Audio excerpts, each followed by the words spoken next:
Welcome back. On today's video, we're talking about what to do if you're laid off from your job. We're going into an interesting economic cycle. We've actually been there for probably 6 to 8 months, it looks like.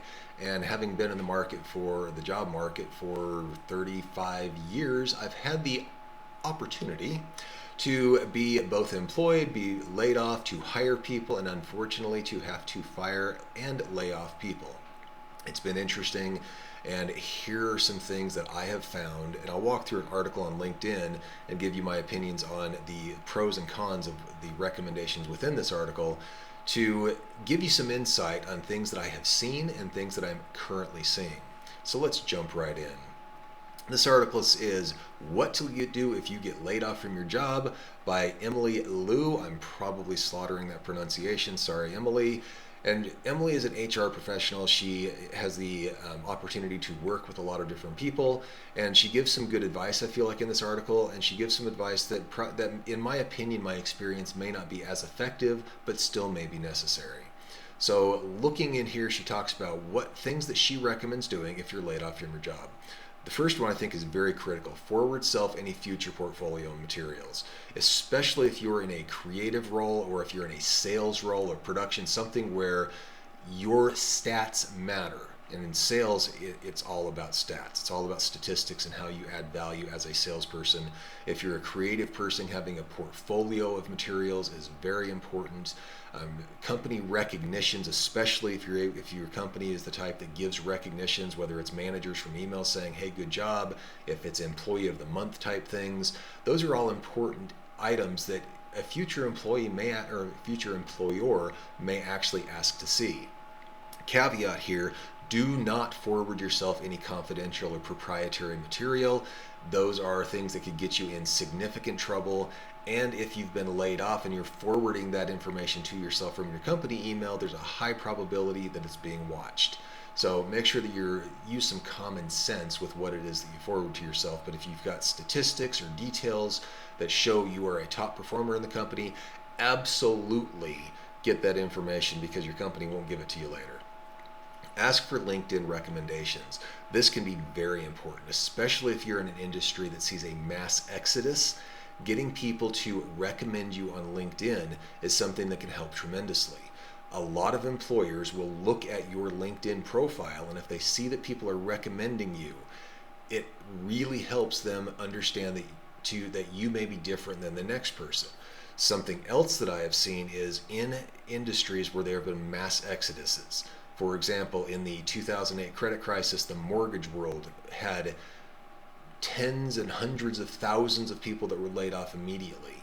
The part of the industry that I was in, about 90% of the employees were let go. There was a huge flood of people that hit the market. There were people in that industry that had no business being in it at all, and they were generally the first wave of people to be released, and there were 3 to 5 waves depending on the companies that were releasing people and laying people off. And the employers that were hiring had trouble distinguishing who was good from bad, especially after the first wave of people that were laid off or fired from their companies. And there's a difference between the two, being fired and being laid off, by the way. But the first wave of people that were laid off were generally people that shouldn't have been there. They were the bottom performers. They were people that they shouldn't have been working in that industry. Not all of them, but there were a lot of them. And when they went out and hit the market, people saw that these were people that came from the mortgage industry and kind of labeled everyone in the mortgage industry according to those people they saw. This is not isolated. I actually saw the same thing happen in the 98 to 2000 era, where you had the tech bubble, and all of a sudden a lot of tech people were laid off, and no one wanted to hire people from that world because, again, they thought that they were people who were just, they couldn't qualify for jobs. It was really sad when there were some highly talented individuals on both sides. But if you're able to get LinkedIn recommendations, and if you have a broad LinkedIn network, then the employers can look at that and start to understand that you may be different from the crowd, and they may want to take a chance on you. Feel your feelings. This is a hard one. We don't want to wallow in our feelings. We're not trying to do this acknowledging and validating everyone's feelings, but you do have to understand that most good quality employees are going to go through some sort of a cycle. You're going to feel like maybe maybe I'm not worth as much as I thought I was. You may have feelings of struggle. You're going to go through the cycle of guilt that we've talked about before, or the loss cycle where you have multiple phases that you'll go through. You have to understand you're going to have those. You will be angry. You might be ashamed. You might be disappointed. You might even be humiliated, even though it has nothing to do with your work ethic or it's not your fault. You have to deal with those. At the same time, you can't stop yourself. Now, there are some unemployment benefits that you may be able to find. Historically, I've been fortunate to be able to find a job without needing to worry about those.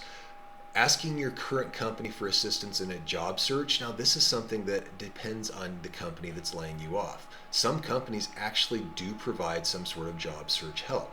I have never found it to be valuable because they're trying to help a whole group of people, and basically it's something the company can point to and say, yeah, we did that. I've heard other companies do and have done something like that, where they actually have people that will help you find another job. So be aware that that might be something your company will work on. Don't rely on that by any means. Remember, it's your job, it's your responsibility to find yourself another position. Trust the process. Now, she doesn't give a lot of steps here, but what I would say is make sure that you are taking the steps. Make sure you are asking for LinkedIn recommendations. You are reaching out to your network on LinkedIn and otherwise, letting people that you trust, that you have worked for, or that you have worked with, that you are looking for a job. And remember, you want to be working with the high quality people. Top performers generally run in circles. And if you are one of the top performers, reach out to other top performers, other people that you know, that you trust, that you respect, and see what opportunities they are aware of. Something that is very intriguing in the employment world is generally top producers will have people coming to them to look for positions or look for employees. They're always being recruited. So they may have a lead on another job that you're not aware of, that is not on Monster or Indeed or one of the other job boards, and make sure that you are letting them know that you're open to opportunities or that you're looking, and they may refer you into other opportunities. That's where I've actually found the bulk of my employment positions when I've been looking, is other people or networking. Are the network is what has brought the jobs in, not going outside and applying for those. Don't be afraid to share. Now, this is something that I'm a little torn on. I do see people on LinkedIn posting that they're currently unemployed and looking for a job. That's okay to get the word out. However, it doesn't season well. It doesn't age well. If you are posting for months and months and months that you are unable to find a job, or you're looking for a job, regardless of whether your content is positive or negative, when someone's been looking for a job for months, potential employers start to ask why it has taken months. So I generally would not recommend posting it in a public forum, especially not repeatedly. It's okay to put there that you're looking or you're open to opportunities, but if you start posting and you don't find a position in a very short time frame, you tend to mark yourself as someone who may not be as employable as others. Finding activities and routines that energize you, absolutely. You have to keep yourself going. You have to stay focused. Update your resume on LinkedIn. This should be one of the first steps that you do. In fact, this is something people should be doing consistently as they're going through their career. Even if you've been at a company for 5 or 10 years, you should keep your resume on LinkedIn updated. Something that I have recommended to people before also is, even if you are a very happy, satisfied employee, don't be afraid to talk to other companies and recruiters, not necessarily in a formal resume process or a formal interview process, but keep your doors open. Keep your ears open to hearing of opportunities, because there are times where things will change, and if you're caught off guard with no network and no opportunities, it makes finding a new position much, much more difficult. That's something that I did learn probably 20 years ago by experience. Put together your dream org context list. This can be very important. LinkedIn does a very good job in keeping your network organized, and that way you're also tracking future jobs. Like if a recruiter leaves one company and goes to another, you know where they went because LinkedIn tells you. Those are very important. Keeping your dream, she calls it your dream organization contact list there. I would say just keep your network in place. Make sure that you know who the ideal people you are that you want to talk to, the recruiters you like, the companies you would like to work for. And if you've done some legwork in the past, make sure that you have that in front of you and you know where you're going to go. Um, there's a lot of different pieces you can do on this. Let's keep going. Know your monthly expenses. Now, this is important. You should always have a budget. We've got other videos on this channel about budgeting. Make sure that you do have that, because when you're laid off, you may get some severance. You may not, depending on the company. Some offer it, some do not. And you need to know what your expenses are. Hopefully you have some savings that you can fall back on so that for a couple of months you're okay, and by that time you'll have a new job. Do not be ashamed of your layoff in interviews. Now, this is very important. You need to be able to point to your strengths in your position, and it's also important for your mental health, because when you get laid off, as you're going through the job hunt cycle, you're going to have emotions up and down.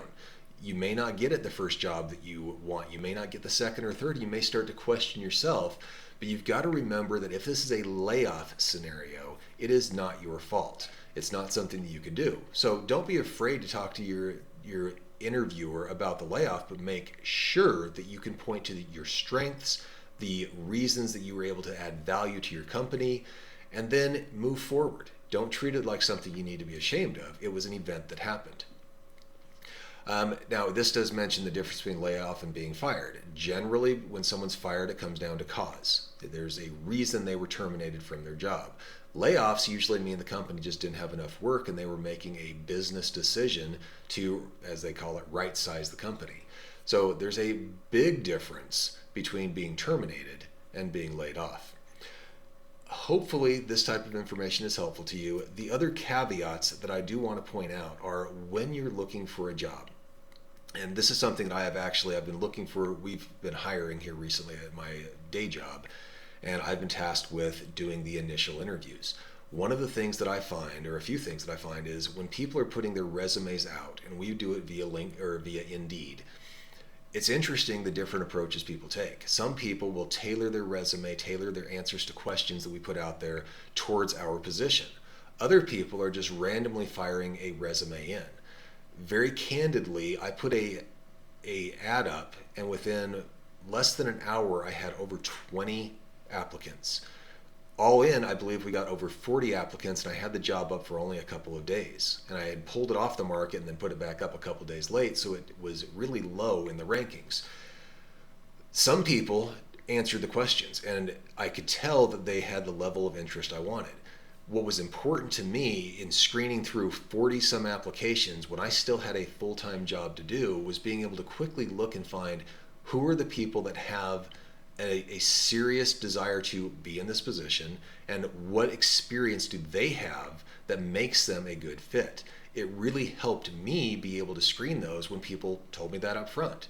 Things like a quick cover letter or a even cover paragraph addressing the questions, addressing the position, and telling us this is why I'm a good fit for your company allows me then to target the pieces on their resume without having to dig through it.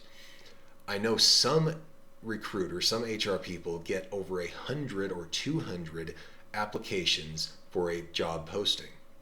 It's critical that you do something to set yourself apart from everyone else. And the step one for that is to put together some sort of a cover page, a cover paragraph, whatever it is, even answering the questions that the employers put on the application process to distinguish yourself from the rest of them. The next piece was the responsiveness. It was interesting to me that some people, of course, would respond within 15 minutes to any message that I sent to them. The Indeed app lets you keep your emails or get emails on the topics, and quick responders were the ones that would get my attention right away because I'm looking right then. I've had some people not respond at all to questions that I had sent them, even scheduling an interview. And then I've had other people who respond after a week when I'm already trying to set the interviews up, or I've been trying to set them up. And honestly, at that point, I'm too far down the road. So make sure that you are directly responding to information, setting yourself apart, and then you're responsive to interviews. Otherwise, you get put to the bottom of the list. Now, when you get in the interview, make sure that you're highlighting why you would be a good fit for that company. Some people go through an interview process and it's almost like they just don't care, or they don't have a need for that. And when I'm interviewing for a position, I absolutely want people to engage, to show me why they will be a good fit for the company. and why they would be better than maybe the next guy or the next gal. Only through that interview process are you able to get a good feel on either side, whether you're the employer or the employee, for whether that company will be a good fit or the person will be a good fit. You need to put your best foot forward. The next thing is, if you are asked to provide references, make sure you have some good ones to provide, and make sure that you know what they're going to say when the employer calls them. We always check references. And when the reference is kind of ho hum or, well, I don't know him that well type thing, that's a red flag. However, if the references can talk about, yes, I worked with that person and here were some successes they did and we wish we could keep them on the team, those are the kind of references you want to hear, of course, every single time. So those are a few different things. There's a lot of different pieces that go into the job hunt, and we may do another video on that at a later date. Hopefully this information has been helpful to you though, and if it has, please give us a like down below. If you'd like to see more content like this, please do consider subscribing to the channel, and if you know someone who may benefit from it, consider sharing the video with them. Thank you. We'll see you on the next one.